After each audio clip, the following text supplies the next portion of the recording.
the highly anticipated Season 2 for Warzone 2, DMZ, and traditional multiplayer is nearly upon us. Today, we're going to have a look at the blog post where Call of Duty Activision have decided that giving AI swords was a good idea. So, we're going to dig into that and much, much more.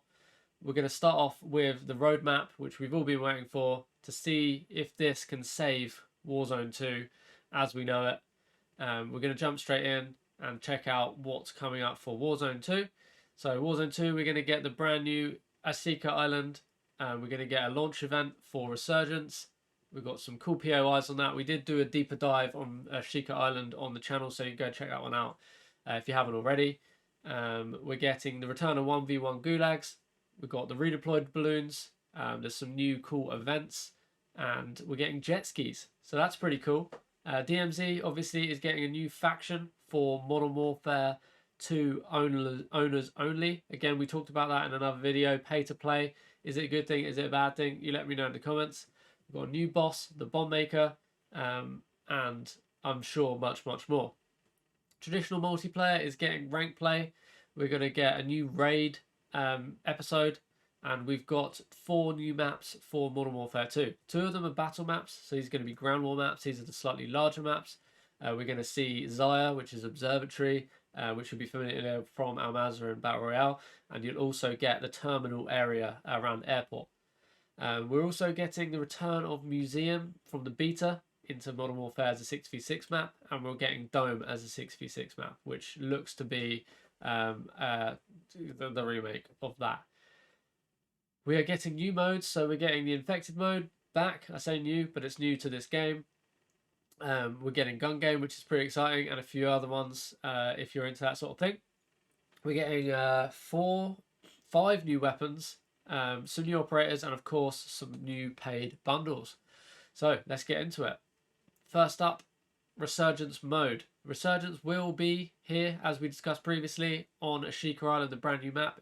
As far as we know, it's going to be very similar, if not the same, to the previous installments of Resurgence that we've seen.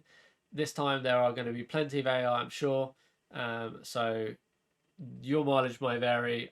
I'm waiting and reserving judgment to see how the game plays out before making any judgments on Resurgence. So Ashika Island, we're getting the new public event for Resurgence. We're getting new DMZ missions, and yeah, should be pretty exciting overall. Again, you've already got a video on the channel, so go check that out.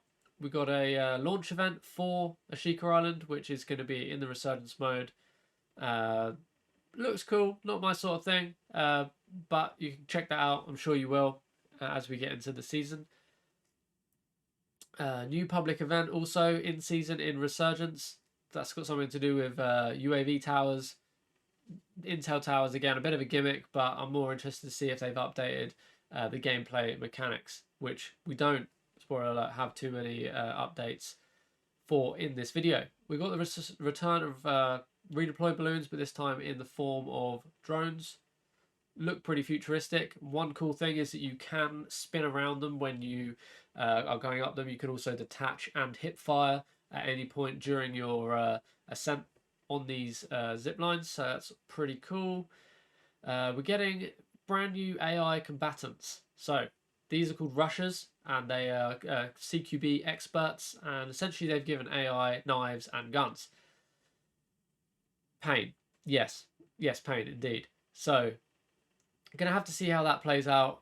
Currently, you're only getting attacked close range by AI when you provoke them and they hit you with the butt of their gun, but this time around we're going to see swords. So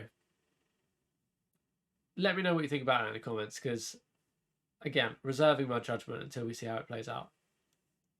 Brand new Crown faction missions for Modern Warfare 2 holders only. This is pay to play.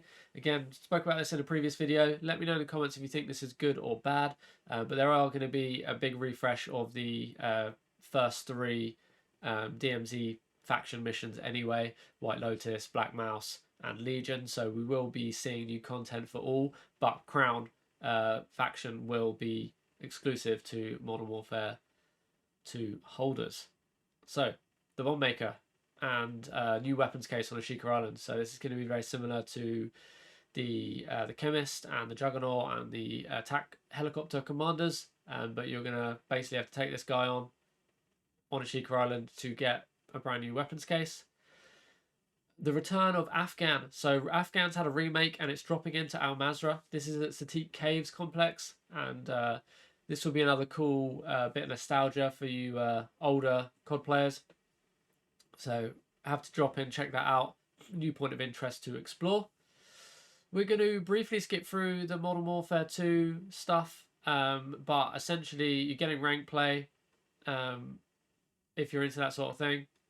Something to grind because we don't have ranked play in Warzone. You're getting the multiplayer maps that we talked about, Dome, which is pretty cool, Zaya Observatory as a battle map, the terminal area, the airport as a battle map, and also the return of Museum, which is a core map that was in the beta, as we discussed. Infected, gun game, hardline are returning modes in Modern Warfare 2. Gun game will be at launch. Grind will be at launch also. Don't really know what that is. And hardcore also at launch. Drop zone in season. Blah, blah, blah, blah, blah. New episode of Raid. I didn't play the first one. Let me know in the comments if you think it's worth it, because it's not really my sort of thing, but it does look pretty cool. They definitely put some effort into this. So worth checking out if you haven't already. General overview. So this is going to be a little bit of a teaser as to what we're getting in patch notes, which will probably come out on the 15th when the season launches. But essentially we're getting a launch event, which is basically going to be the battle pass. Big new 5 weapons in the battle pass. We're getting the Hemlock assault rifle, which is based on the ISO platform or family. We're getting a new shotgun, which is on the Castor family. We're getting some mini katanas, some swords, dual swords, and we're also getting the return of the crossbow, which is pretty fun. I'm most excited about the jet skis. I think water is one of the best elements added to Warzone 2, and yeah, should be pretty cool to see how we can play with those. New skins, new operators, all very Japanese themed, so definitely check those out. Prestige. Rank cap has been increased to 10 prestiges. We're now maxing out at level 500 for the season. I think they basically saw that everybody was 250 halfway through the season and doubled that. Combat record and leaderboard will be launching with season 2. There'll be more additional updates in the patch notes, and also they're going to be standardized places to check out those patch notes, but I will always be dropping videos on the patch notes on the channel, so definitely watch out for those. And that's pretty much it. It's kind of exciting, a little bit underwhelming, but hopefully the patch notes will reveal much more of the core changes that I think the core fan base of Warzone 2, and especially Resurgence, will be looking for around movement and weapon balancing. Let me know what you think. Subscribe if you're new. We do these videos all the time, and we also live stream here pretty much every day, DMZ and Warzone 2. So hopefully I'll see you in the next one. Peace out.